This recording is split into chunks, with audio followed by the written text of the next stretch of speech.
D&D from A to Z, spells for you and spells for me. We will see what we will see today. Locals galore and monsters roar, nerds adore forevermore. Let's explore some ancient lore. Hey, hey.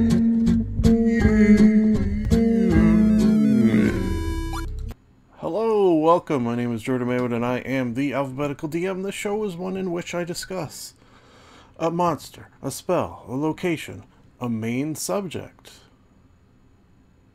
I'm reaching in to grab that main subject and bring it back here for you. But before I do, I should say that just about everything I say will be an opinion. So I warn of that.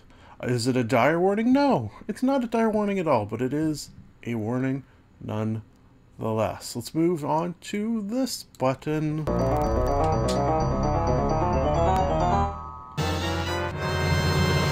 Today's main subject is, oh god damn it. Well, here you go. Let's get to see a little live editing here, which is not something you normally get to see in your typical show. However, the way in which I record this is one that means you get to see these sorts of behind-the-scenes things. Very exciting for you, no doubt, and also means I don't have to edit anything, which is very, very nice. Main subject, background versus backstory. So, there's sort of a couple of schools of thought here. If you're unfamiliar with background and backstory is probably more easy to explain. It's when you create a character in D&D, it's not as if that character is suddenly popping into existence and is starting the adventure from there. No, it has, although that is possible, you could do that as a backstory, now that I'm thinking about it. I actually had a character, it was a race called in one of my campaigns, Void Walker, I think it was something like that, and they sort of almost did, in essence, pop into existence. They had memories of a past, but that past didn't actually exist, so that's a bit of a digression that I didn't mean to bring up because it confuses and muddies the waters. So, again, a normal a show would edit things like that out, but this is not normal. Anyways, yes, backstory. So it's just what has happened to your character up until the point where the session, the campaign, the adventure starts, sort of thing. So that's pretty straightforward. Background is a little more. You know what I didn't and should have brought up is this. So we can get a look at some of them. Hello? Slow computer. So backgrounds are going to be things that you choose for your character that gives them certain abilities, certain items. So for example, to start with Acolyte here, it's going to give you 2 proficiencies, 2 languages, some equipment, and a little bit of gold. And there's usually some sort of a ability like this as well. Now, backgrounds are fine. Some people do both backgrounds and backstories. Some people do just backgrounds and ignore the backstories, which for, you know, a one-shot or a session played at a like a fan expo or something like that, a con session, you might not need a whole background, and plus, you know, people are probably not going to write a whole background at a con, for example. But my main issue with backgrounds, and the reason that I replace them with backstories, is there's only, like, there's a lot of them, but there's, you know, there's one page of them here. So every single D&D character that ever exists has to fit into this one page of backgrounds. It seems unrealistic, and one thing I want my characters to have is an ability to go off the standard.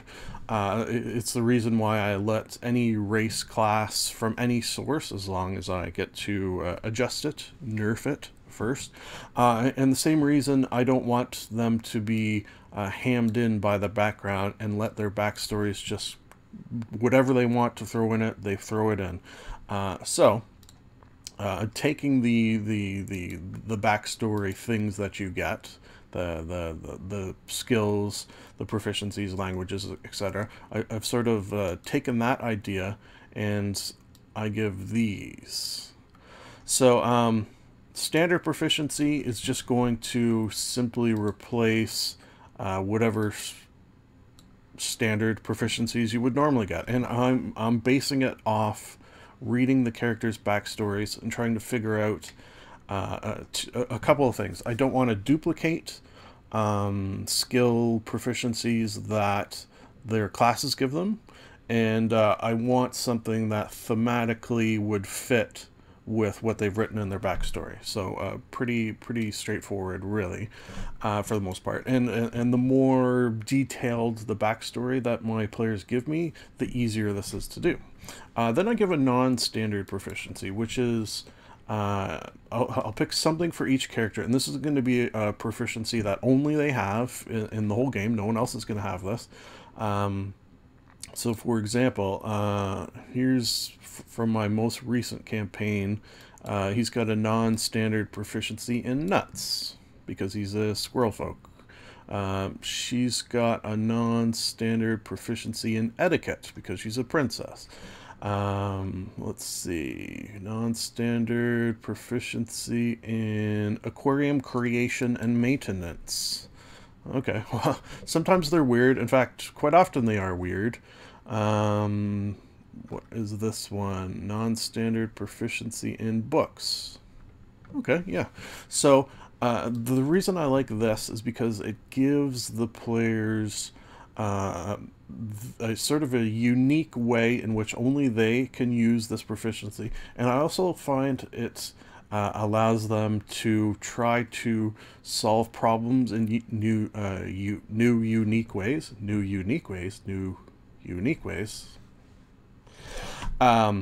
that they wouldn't normally. Because I find a lot of times, and I'm guilty of this as well, when a problem arises and you find yourself just looking at the skills section of your character sheet trying to determine which skill is going to solve the problem that you're currently facing.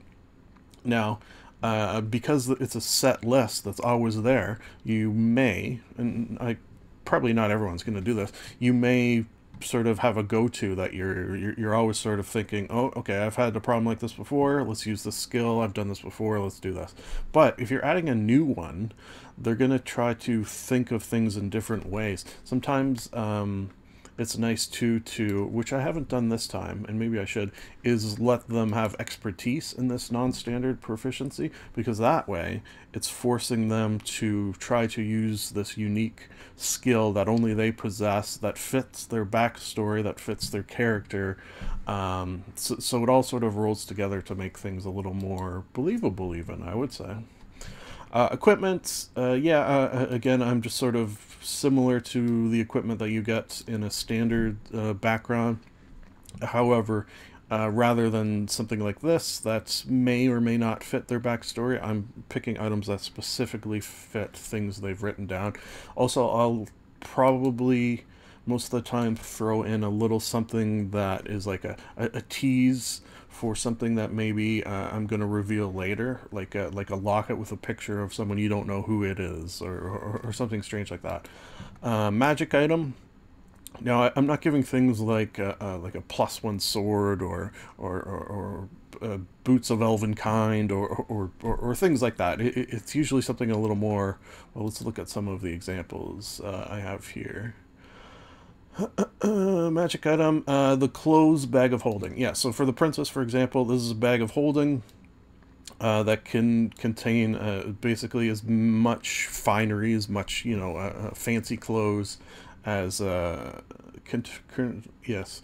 And if you put dirty clothes in, it cleans them. So, nothing game breaking, just something that's going to fit the specific character. So what's this one?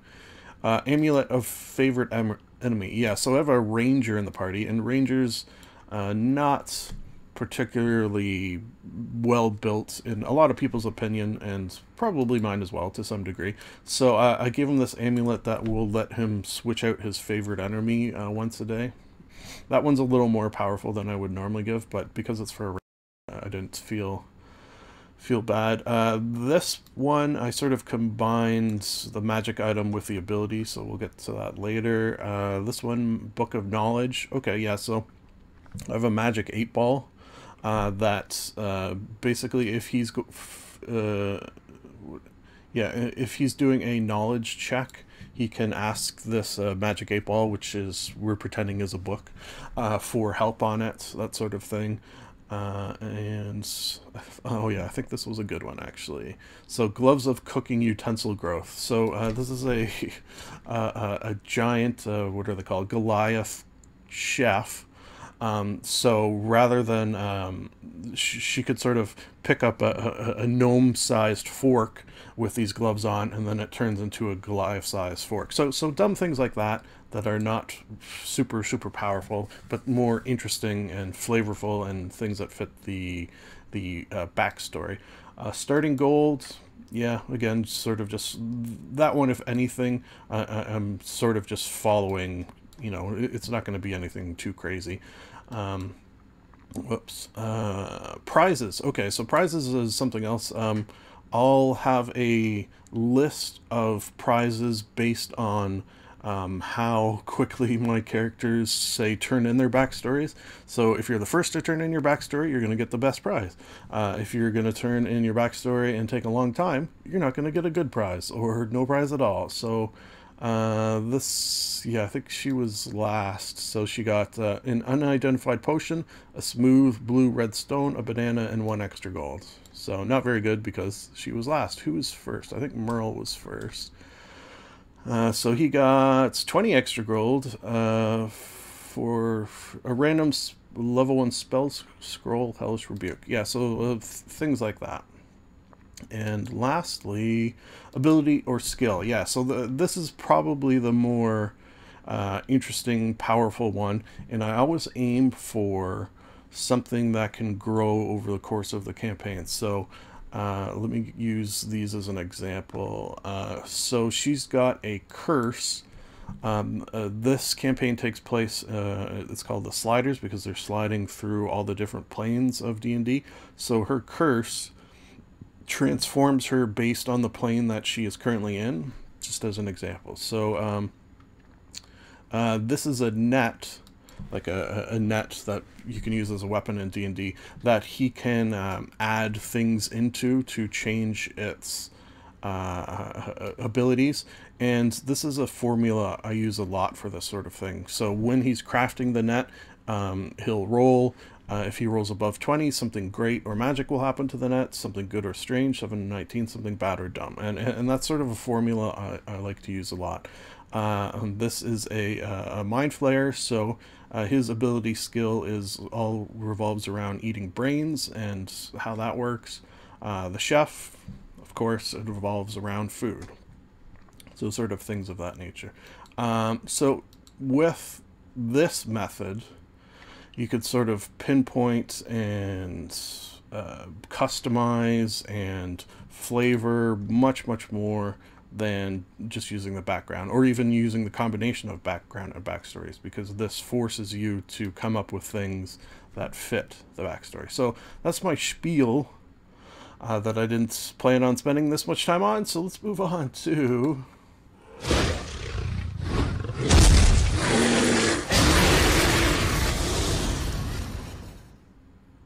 this creepy looking thing. Adult Kruthik.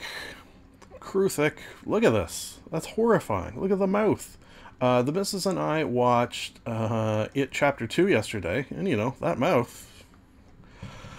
Okay, so challenge rating only 2, and this is for the adult version. Yeah, keen smell, interesting. Pack tactics. Oh, okay, so if you're unfamiliar with that, something that like kobolds have, if there's 2 beside one another, or I suppose after reading below, they can actually work with other species. So if it's beside one of its friends and is attacking you, it can attack with advantage. So that right there is always pretty creepy. And tunneler, this one was interesting, made me think a little bit of what are the things that dig underground? Kevin Bacon, Tremors.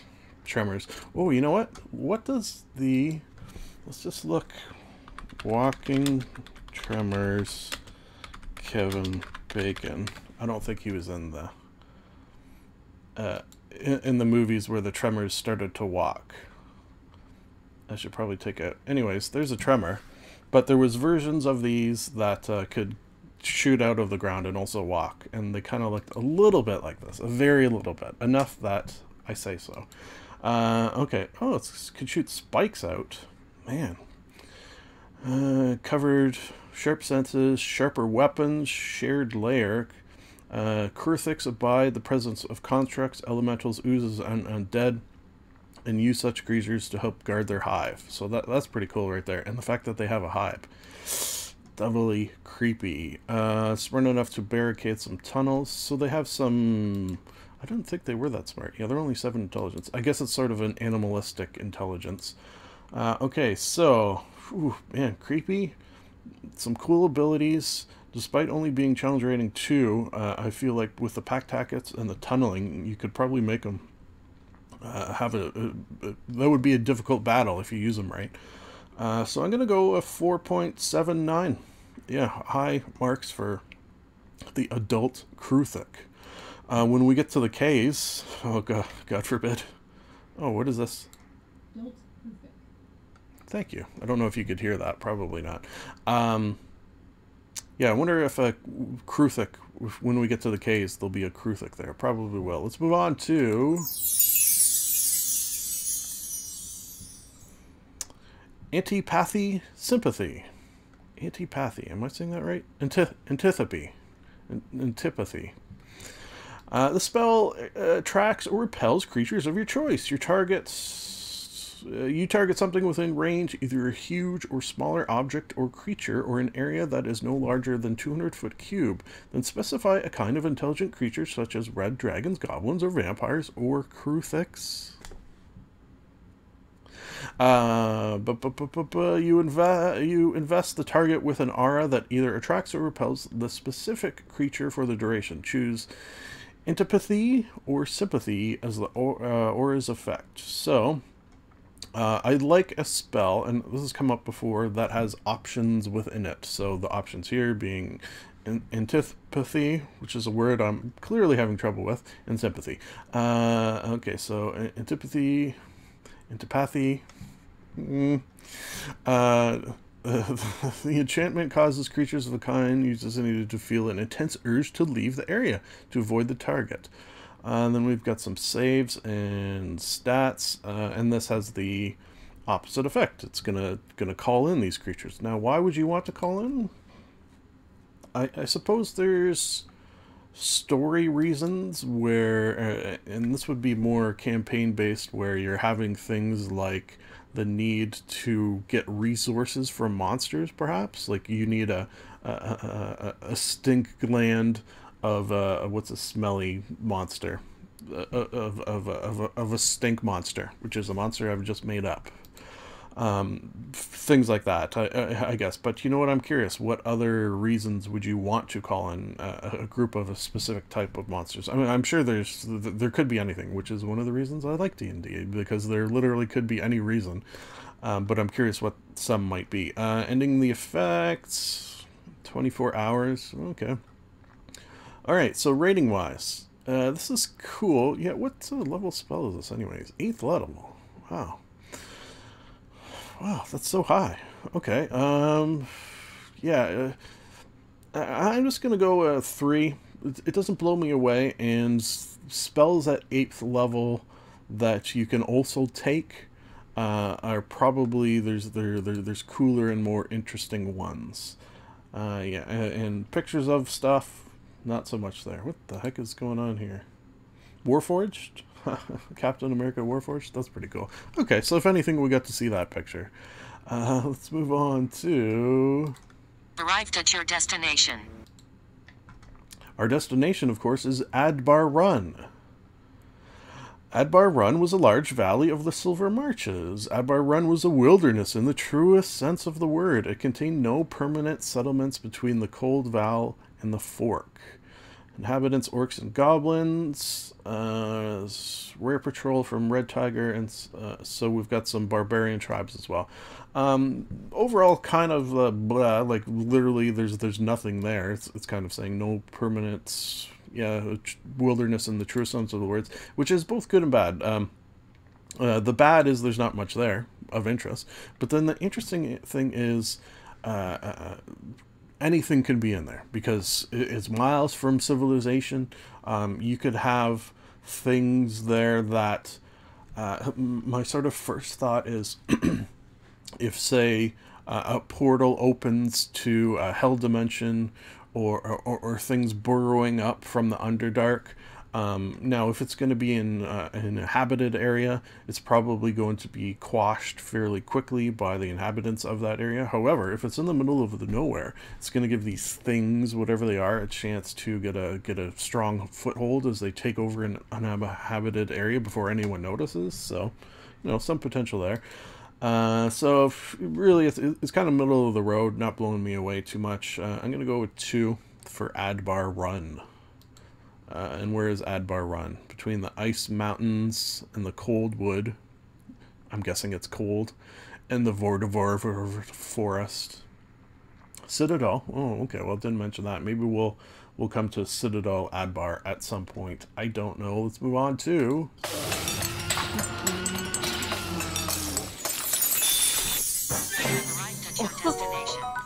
Yes, if you are unfamiliar, if you are a first-time viewer to episode 13, very unlucky of you, I combined the monster, spell, and location into one scenario that you can use in your campaign, you can use in your backstory, you can use just for, poops and giggles, for sort of ideas of your own to pour forth from your mind.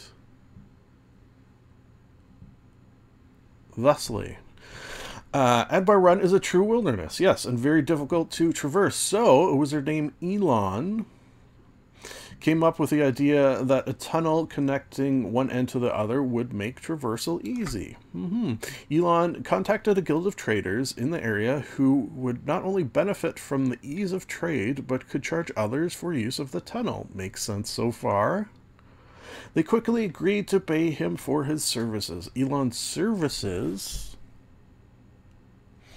were to cast Sympathy on a species of tunnel dwellers that had the ability to even tunnel through solid stone. Oh, I think I know where this is going. The Kruthik are not very intelligent, so make excellent workers so long as he can keep them under his control. There should really be no issue. Really, come on. What could go wrong? What could go wrong is what the adventurers of your adventuring party need to stop now that he lost control of them and they're going nuts, these Kruthiks. There's a whole hive of them. You've got to go stop them. And if simultaneously you can get this tunnel up and running for the traders, this is me making the money gesture with my hands.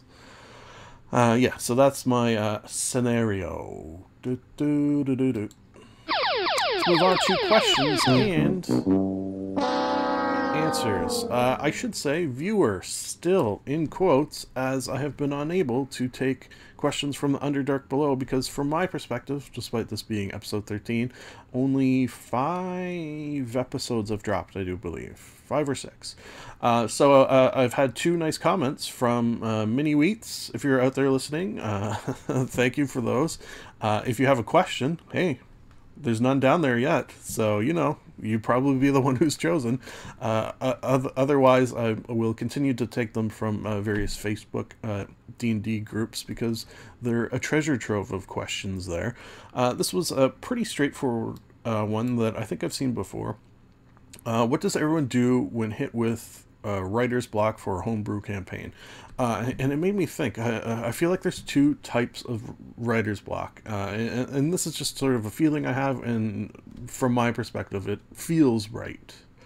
There's writer's block where you have no ideas, you just don't know what to put down, and then there's one where you don't have the drive to put anything down, and I think am fortunate, I would say this is more fortunate, that I have I think 99.99% of the time have suffered from the no drive one when I have suffered from any of them, which just means like I have ideas to write and I have tentative plans. It's just I kind of just don't feel like it, and I get distracted by, you know, stupid things like answering questions on Facebook, for example, or you know, just watching a television show, or just typical procrastination of things gets in my way. Whereas no ideas, I feel like that one's a little harder to cure.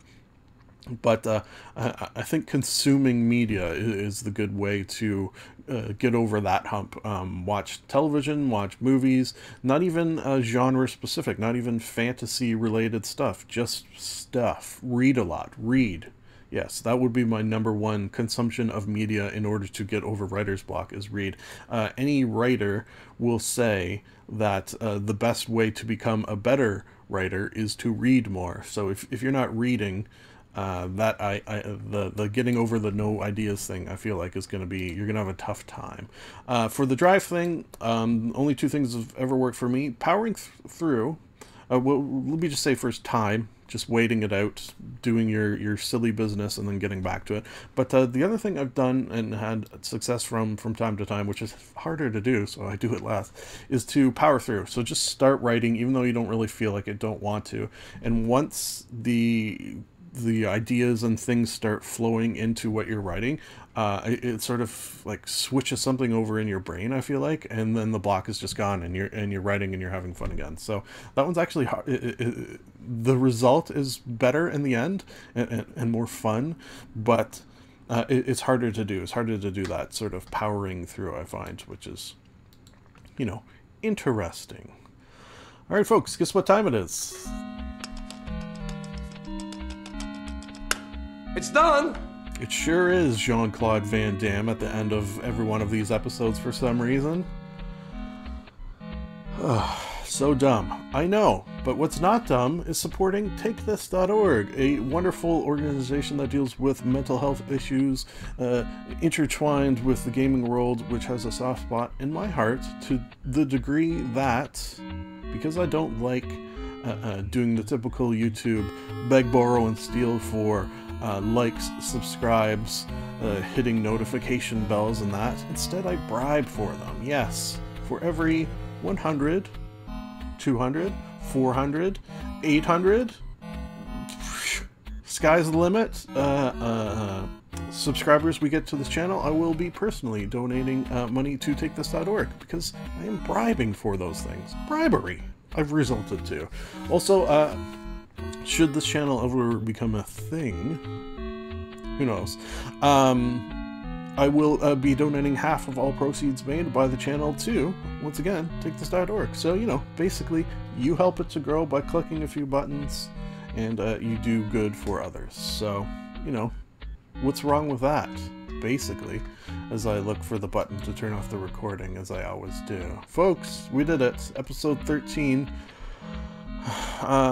I think I should mention that I've been working on the bugs. There's some times where the audio sort of jumps a little bit on this, and I'm messing with settings. It's, you know, it's always a tweak and a battle to get these things worked. What the hell, right? What the hell? Folks, it's nice to be nice to the nice.